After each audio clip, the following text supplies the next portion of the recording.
우리 옆에 계신 분들과 함께 인사 한번 나눌까요? 사랑합니다. 축복합니다.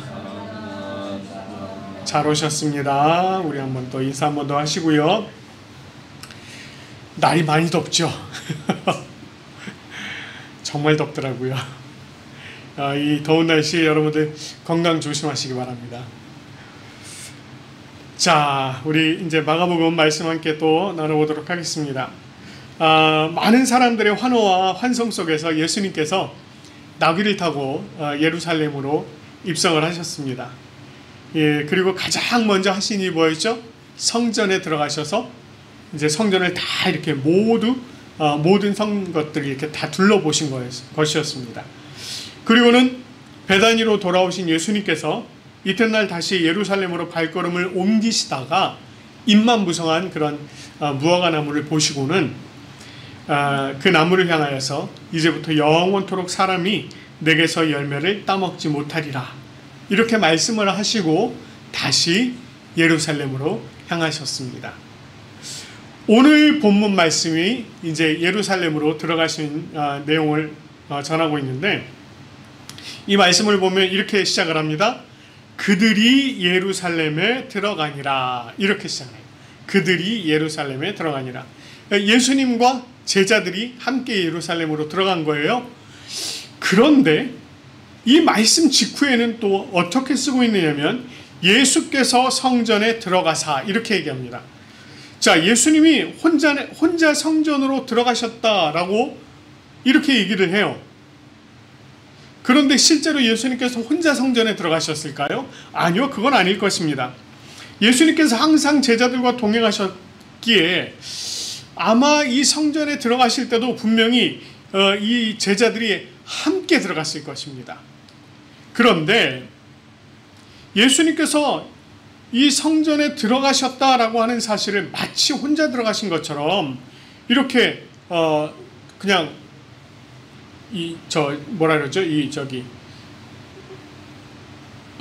단수, 한글 참 어려워요. 단수 형태로 이제 이렇게 전하고 있는 것입니다. 자, 그 이유를요, 우리가 한 두 가지 정도로 유추를 해볼 수가 있어요. 자, 첫째, 우리가 이미 앞에서도 살펴봤는데요. 예수님께서는 안식일의 회당에 들어가셨다 이렇게 얘기하죠. 그것을 통해서 예수님께서 안식일의 주인이시고 회당의 주인이셨다라고 하는 얘기를 전해드린 바가 있습니다.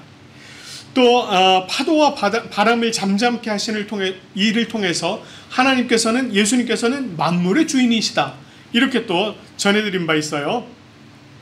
자, 예수님께서 많은 사람들의 환호를 받으면서 예루살렘에 들어오셨고요. 성전에 또 들어가셔서 모든 것들을 둘러보신 일을 통해서 우리가 또 뭐라고 얘기했었냐면 예수님께서는 예루살렘 성전의 주인이시다 라고 얘기를 했습니다. 자, 이렇게 얘기를 통해서 계속 예수님께서 주인됨을 말씀을 드렸죠. 자, 이 말씀들이 반복적으로 계속해서 노출이 되면서 예수님의 주인됨이 계속 강조가 되어 왔습니다. 그리고 이 주인께서 이제 또다시 예루살렘 성전에 들어가신다 라고 하는 겁니다. 그러니까 이 예루살렘 성전의 주인은 곧 나다라고 하는 것을 예수님께서 이렇게 보여주시는 거예요.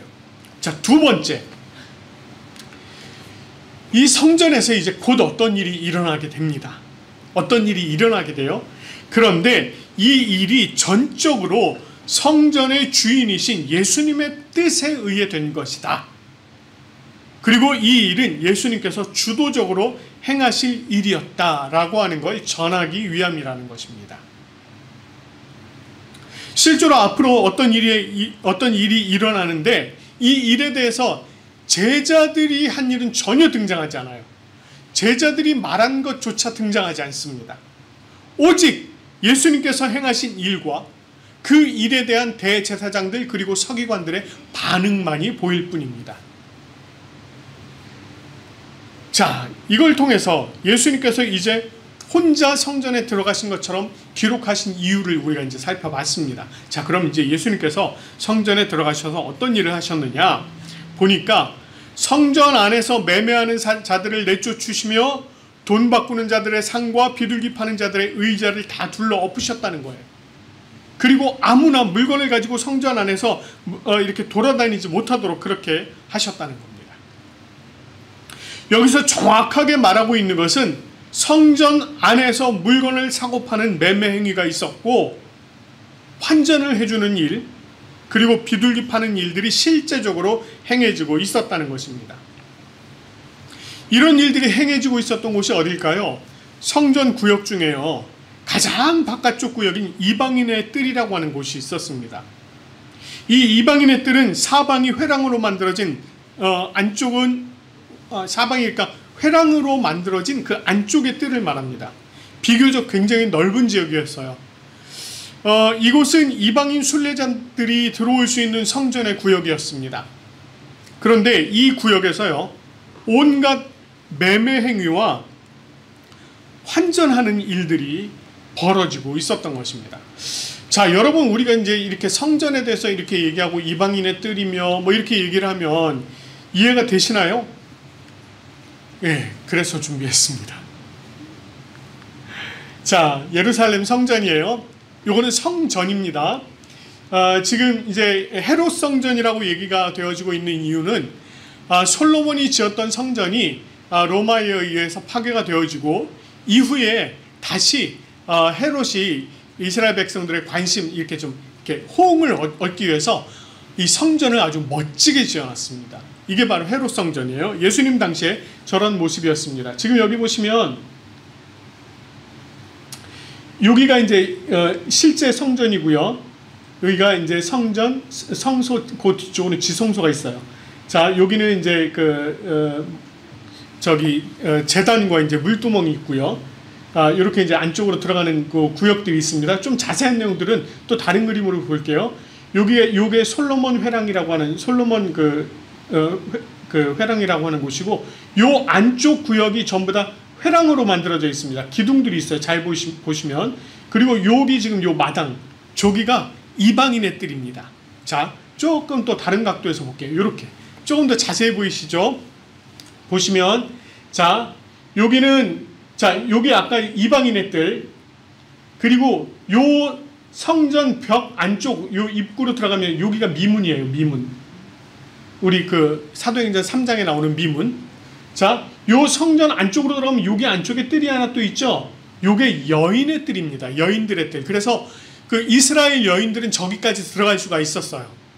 그리고 요 중간에 보시면 이렇게 또 막힌 문이 하나 또 있고요. 요 문 안쪽으로 들어가면 좁은 공간이긴 합니다만, 그 남자들, 그러니까 남자들의 뜰이 있습니다.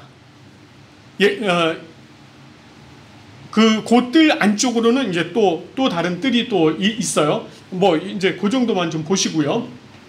자, 이렇게 보시면 아까 그 예루살렘 성전을 조금 이제 보기에 좋게 이제 평면도로 그려놓은 것인데, 여기 보시면 요게 이제 성전이고요. 자, 이 성전 문은 항상 동편으로 되어 있습니다. 그러니까 이쪽이 지금 동쪽이에요. 자, 그리고 이방인의 뜰, 여인들의 뜰, 그 다음에 여기 이스라엘의 뜰, 그 다음에 이제 요 안쪽으로는 제단, 뭐 이렇게 쭉 되어 있습니다. 자, 근데 이 이방인의 뜰에서 장사가 이루어지고 있었다는 거예요. 그 그림을 보여주고 있는 것이 이것입니다. 로마 시대 당시에 이 성전에서 어떤 일들이 벌어지고 있었나를 그림으로 그린 것인데, 여러분 지금 멀으셔서 잘 안 보이실 수 있습니다. 그런데 지금 사실 요 이방인의 뜰 요 구역을 보시면요, 여기에 다 장사하는 것들이 다 이렇게 그려져 있습니다. 뭐 염소며 양이며 비둘기며 이런 것들이 다 그려져 있어요. 그리고 이 안에 막 물건을 들고 이제 싣고 왔다 갔다 하는 이런 모습들도 그림으로 이렇게 나와 있습니다. 그러니까 지금 이 이방인의 뜰에서 지금 장사가 이루어지고 있었다는 것입니다. 자, 요만큼만 볼게요. 자, 이런 일들이 이렇게 장사를 하게 된 이유가 있어요. 저 안에서 장사를 하게 된 이유가 있습니다. 자, 어떤 이유가 있었을까? 하나님께서 이스라엘 백성들에게 이제 제물을 드릴 때 너희가 이러이러한 제물을 드려라 라고 하면서 제물에 대해서 말씀을 하신 적이 있습니다. 자, 레위기의 내용을 보면 특히 제물에 대한 말씀을 하는데 1년 된 소 또는 양 또는 뭐 염소, 이게 암컷이든 수컷이든 이런 것들을 하나님 앞에 드리도록 하였는데, 이 제물들은 거룩하신 하나님 앞에 거룩하게 드려져야 했기 때문에 이 제물에 흠이 있으면 안 됩니다. 그러니까 상처가 있으면 안 되는 거예요. 말하자면 뭐 저는 것 절대 안 되고요. 뭐 눈이 하나 어떻게 안 됩니다. 몸이 찢어진 상처가 있다 안 돼요. 그러니까 굉장히 이렇게 잘 준비를 했어야 됩니다. 첫 태생이 태어나면 이거는 따로 보관을 했어요. 그냥 따로 키웠습니다. 그래서 이 아이가 다치지 않도록 굉장히 1년 동안 애지중지하는 겁니다. 그렇게 해서 기르고 그거를 또 조심스럽게 얘를 성전으로 데리고 오는 겁니다. 예루살렘 성전으로. 그렇게 했어요. 그런데 시간이 지나면서 이 제물을 드리는 일이 점점 소홀해집니다. 구약의 마지막 책인 말라기를 보면은요, 하나님께서 뭐라고 말씀하시느냐면 너희가 더러운 떡을 나의 단에 드린다 이렇게 말씀을 하세요. 정말 정갈하게 그렇게 드리는 것이 아니라 더러운 것을 드렸다는 거예요. 그리고 또 뭐라고 말씀하시느냐면 너희가 눈먼 희생제물을 바치는 것이 어찌 악하지 아니하며 저는 것, 병든 것을 드리는 것이 어찌 악하지 아니하냐 이렇게 말씀하세요. 하나님 앞에 드리는 제물을 정말 조심해서 잘 드려야 되는데 그러지 않았다는 거예요. 말라기에 이 말씀이 선포되어지고요, 약 400년간의 침묵기가 있습니다. 그리고 나서 예수님께서 오신 이 성전에서는 이제 어떤 모습이 보여지고 있느냐면 성전에서 이 제물들을 팔기 시작을 했다는 거예요. 자, 그런데 우리 그렇게 생각할 수 있잖아요. 그래 뭐 성전에서 제물을 팔면 막 애지중지 1년 동안 조심스럽게 키우다가 얘를 데리고 오다가 얘가 돌을 잘못 밟아갖고 삐끗한 바람에 쩔뚝쩔뚝 이러면 못 드리는 거 아니에요. 그러니까 오히려 더 잘된 거 아니냐. 제물을 가져오는 수고도 덜어주고 편의성도 제공해주고 이렇게 생각을 할 수 있습니다. 그런데 문제는요, 거기에 있는 것이 아닙니다. 이 성전 전체를 주관하는 대제사장, 이 대제사장이 이들에게 장소를 제공을 해준 거예요. 자, 너희들 이방인의 뜰 어느 구역에서 너희들 장사해, 수수료 얼마, 이렇게 된 겁니다.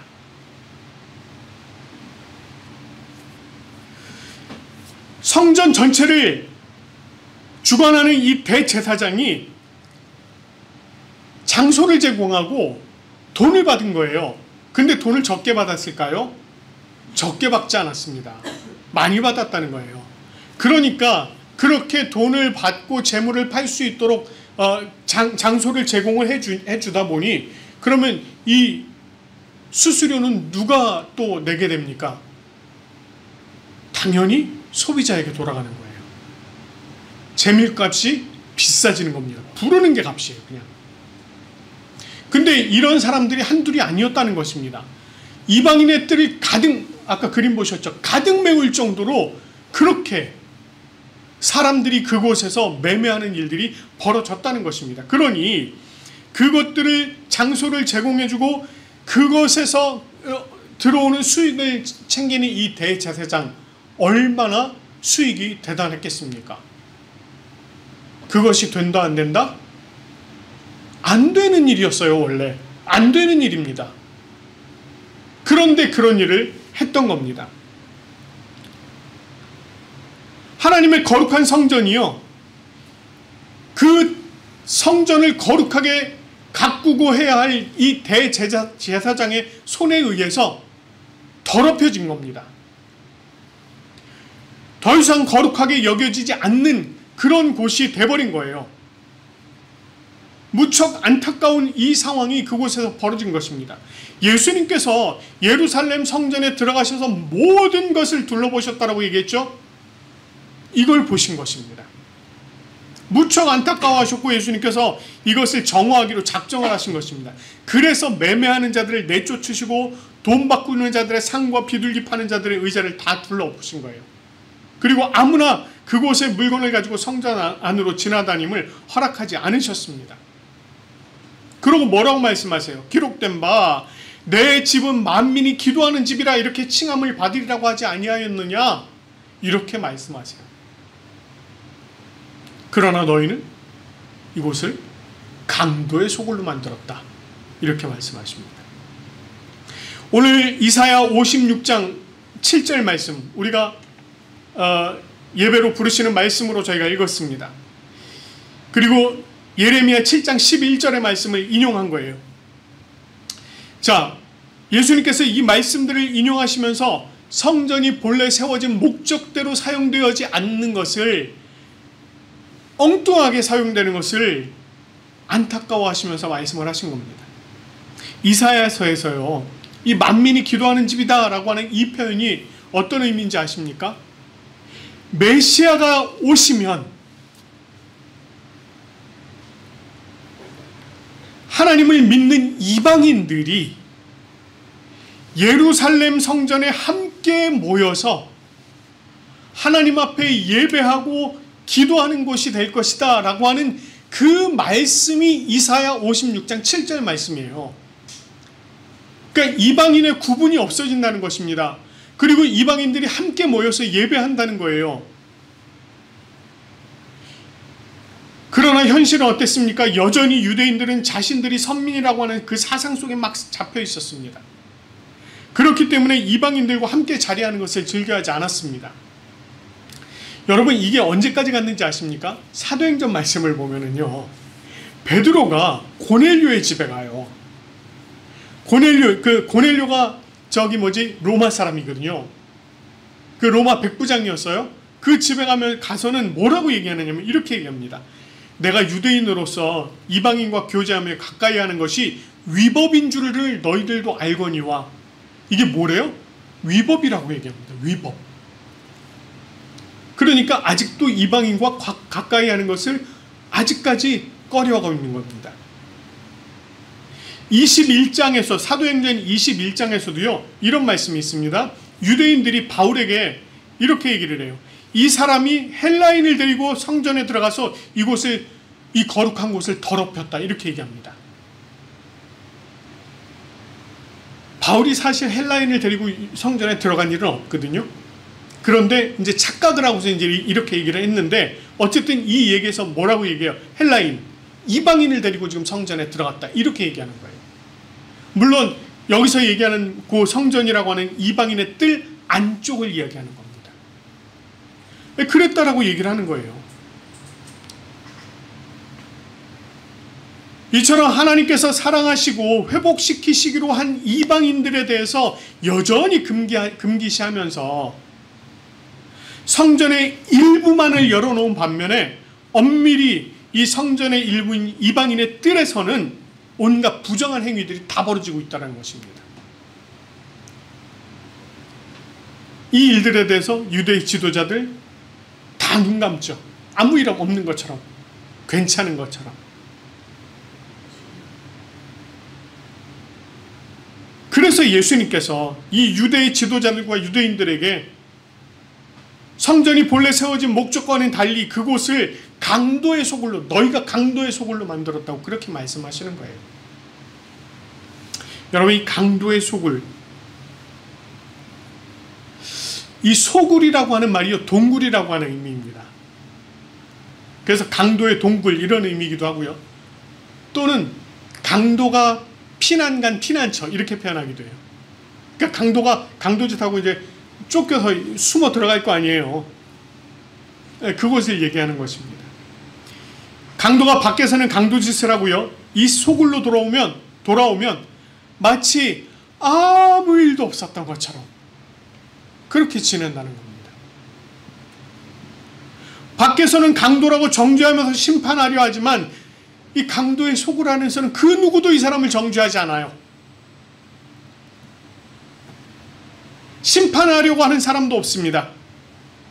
그러니까 강도의 소굴 안에서 강도에게 있어서는요, 자신의 왕국과도 같은 곳이 그 강도의 소굴입니다. 그런데 예수님께서 다른 곳이 아니라 이 성전을 강도의 소굴로 만들었다, 이렇게 얘기해요. 여러분 잘 생각해 보세요. 이 성전을 너희가 강도의 소굴로 만들었다, 이 말씀 속에 어떤 뜻이 포함이 되어 있습니까? 이곳에 누가 있다? 강도가 있다. 이 성전 안에 지금 강도가 있다라고 얘기를 하시는 거예요. 그럼 그걸 누구를 향해서 하신 말씀이에요? 바로 유대인들, 유대의 지도자들입니다. 그리고 그곳에서 상을 깔고 장사를 하는 모든 사람들, 그 사람들을 두고 하는 얘기예요. 자, 이렇게 말씀하신 것에 대해서 무리들은요, 그 말씀을 들은 무리들은 이 교훈을 놀랍게 여겼어요. 자, 무슨 얘기냐? 그저 당연한 것으로 그냥 지금까지 여겨왔는데, 이게 당연한 게 아니었구나 라는 겁니다. 그렇게 무리들이 교훈을 놀랍게 여길 때에 대제사장들과 서기관들은요, 예수를 어떻게 죽일까 꾀하기 시작합니다. 자신들이 해오던 일에 방해가 되는 예수가 눈에 가시가 된 겁니다. 그들은 자신들의 입지가 흔들릴 수 있다는 위기감을 가지게 되었고, 결국은요, 예수를 죽이기로 작정을 합니다. 그러면서 어떻게 죽일까, 그걸 이제 회의하기 시작했다는 것입니다.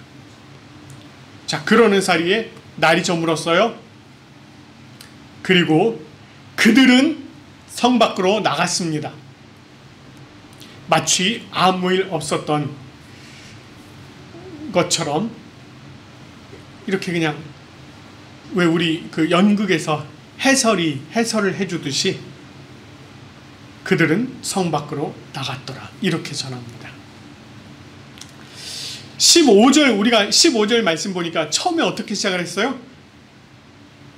그들이 예루살렘에 들어가니라 그랬죠? 19절에서는 그들이 성 밖으로 나가더라, 이렇게 얘기합니다. 이렇게 괄호처럼 딱 되어 있죠. 괄호처럼. 그들이 성 밖으로 들어왔죠. 성 안으로 들어왔죠. 어떤 일들이 있었고요. 성 밖으로 나갔습니다. 그들이. 괄호처럼 이렇게 되어 있어요. 그런데 요 안에 아주 중요한 단어 하나 딱 들어가 있습니다. 어떤 단어일까요? 저물매라고 하는 단어입니다. 물론 시간이 되어서 날이 저물었다, 어두워졌다, 이런 뜻입니다. 그런데 이 속에는요, 빛이신 예수님께서 그곳을 떠났다라고 하는 의미가 포함되어 있습니다. 다시 말해서 빛이신 예수님께서 성전 안으로 들어가셨을 때는요, 그 안에 추악하고 더러운 모든 죄악의 것들이 다 드러났어요. 예수님께서 그곳을 떠나시자 어떻게 되었다고요? 다시 어둠이 임했다라고 하는 그런 의미가 이 속에 포함이 되어 있습니다. 자, 오늘 이 말씀을 보면은요, 좀 부끄럽지만 오늘날 교회의 상황과 몹시도 닮아있다는 생각을 하게 됩니다. 만약 오늘날에 예수님께서 육신을 입고 계셔서, 실제 하셔서 교회들을 방문을 하신다면 예수님께서 교회에 대해서 뭐라고 말씀을 하실까요?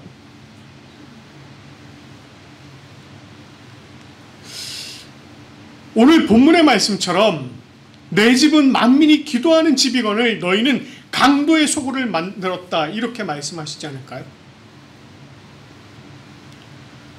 물론 교회라고 하는 곳은요, 하나님 앞에 죄를 범한 이 죄인들이 모이는 곳이 맞습니다. 지금 우리가 이렇게 요 안에 이렇게 모여 앉아 있잖아요. 이 안에 죄가 없는 사람이 없다는 얘기예요. 그래서 어떻게 보면 교회는 당연히 죄인들이 모인 곳이다 라고 할 수 있습니다. 그러나 하나님 앞에 죄를 범한 죄인들이 회개할 목적으로 이렇게 모였다라면 그곳을 두고 예수님께서 강도의 소굴을 만들었다라고 얘기를 하실까요? 그렇지 않을 것입니다. 그런데 문제는 이 교회들의 현실이 실제 이런 회개하기 위한 이런 모습이 아닌 다른 모습들이 너무나 많다는 것입니다. 오늘날 교회에서 일어나고 문제들의 가장 핵심적인 그 중심에는요, 누가 서 있을까요? 교회 지도자들이 서 있습니다. 가장 대표적인 것이 담임 목사예요. 저 같은 사람이에요. 저 같은 사람. 사실 성도들이 교회 안에서 문제 잘 안 일으킵니다. 성도들은 그저 열심히 교회 나와서 말씀 듣고 봉사하고 그래요. 뭐 그렇잖아요. 달리 뭘 할 게 있겠습니까? 그런데 교회에 문제를 일으키는 분들을 보면 꼭 담임 목사 아니면 당회의 회원들 중 일부 이렇습니다. 자, 이게 제가 이걸 막 다 싸잡아서 얘기하는 거 아니니까 조금 여러분이 좀 이해를 해주셨으면 좋겠습니다. 모든 교회가 다 그렇다는 것이 아니고요. 모든 목사님들이 다 그렇다는 거 아닙니다. 그러나 한두 분, 좀 이런 표현 어떨지 모르겠습니다. 미꾸라지 한두 마리가 물을 흐리는 것처럼 불과 몇 분 안 되는 분들이 자꾸 이런 일들을, 문제들을 일으킨다는 거예요. 하지 말아야 할 일을 하고도 마치 아무 일이 없었던 것처럼 그냥 무마하고 덮어버리려고 하는데 문제가 있는 거예요. 사람이기 때문에요, 어떤 형태로든 유혹이 있습니다. 돈의 유혹이 있죠. 여자의 유혹이 있죠. 그 외에 여러 가지 많은 유혹들이 있습니다. 여러분, 이 담임 목사에게 오는 유혹은요, 끊임없습니다. 그런 유혹들에게 넘어가지 않는 것이 가장 최선이죠. 그것이 최선입니다. 그러나 그것을 이기지 못하고 넘어가는 일이 있어요. 그렇다면 하나님 앞에 회개하고요, 성도들 앞에 엎드려서 정말 회개하고 상당한 값을 치르면 됩니다. 그러면 돼요. 그러면 아무런 문제 없습니다. 하나님 앞에 회개하고 성도들 앞에 회개하고. 그런데 어떻습니까? 온갖 핑계를 대는 거예요. 온갖 핑계들. 아니라는 거예요. 증거가 다 드러났음에도 불구하고 아니라는 거예요. 그걸 어떻게든 회피하려고 하고 자기의 권력으로 진 눌러버립니다. 뭐 저희 교회야 제가 무슨 권력이 있겠습니까? 그죠? 한번 가보십시오. 막 목사님 주변에 호위하고 다니는 사람들, 이런 사람들 데리고 다니면서요, 막 변호사 막 이런 사람들 데려다 그냥 힘으로 눌러버립니다. 아무 일이 없었던 것처럼. 오늘 이 본문에서 말하고 있는 강도하고 다를 게 뭡니까? 그게 바로 강도예요. 왜 이런 일이 일어납니까? 이유 간단해요. 아주 간단합니다. 빛이신 예수님께서 더 이상 그와 함께 하시지 않기 때문에 그렇습니다. 빛이신 예수님께서 함께 계신다면 어떻게 어두움이 그 마음속에 자리를 잡겠습니까? 그러면서도 자신이 예수님과 동행한다고 말하면 그것은요, 예수님을 기만하는 행위고요, 예수님을 모욕하는 행위예요. 그런 의미에서 여러분들은요, 정말 저를 위해서 기도 많이 해주셔야 됩니다. 정말 저를 위해서 기도 많이 해주셔야 돼요. 저도 연약한 인간이기 때문에요, 저도 언제 넘어질지 모르는 사람입니다. 그래서 정말 성도님들의 기도가 굉장히 중요해요. 여러분들의 기도가, 저를 위한 기도가요, 저를 정말 하나님 앞에 올바로 세우는 그런 능력이 되는 것입니다. 그래서 정말 여러분들이 저를 위해서 기도 많이 해주셔야 합니다. 적어도 우리 부산 고백교회만큼은 강도의 소굴이 되어서는 안 되지 않겠습니까? 정말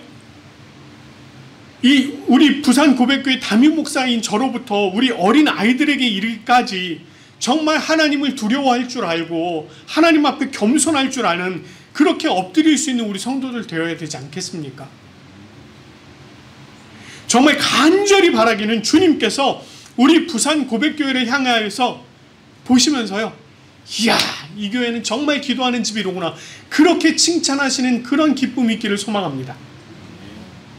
우리 모두가요, 정말 주님께서 기뻐하시는 자녀들로 온전히 세워지면서 이 땅에서 주님의 뜻이 이루어지는 교회로 그렇게 잘 성장해가는 우리 부산 고백교회 되어지길 간절히 소망하고요, 정말 이 교회가 만민이 기도하는 집으로 온전히 성장해 갈 수 있기를 간절히 축원합니다.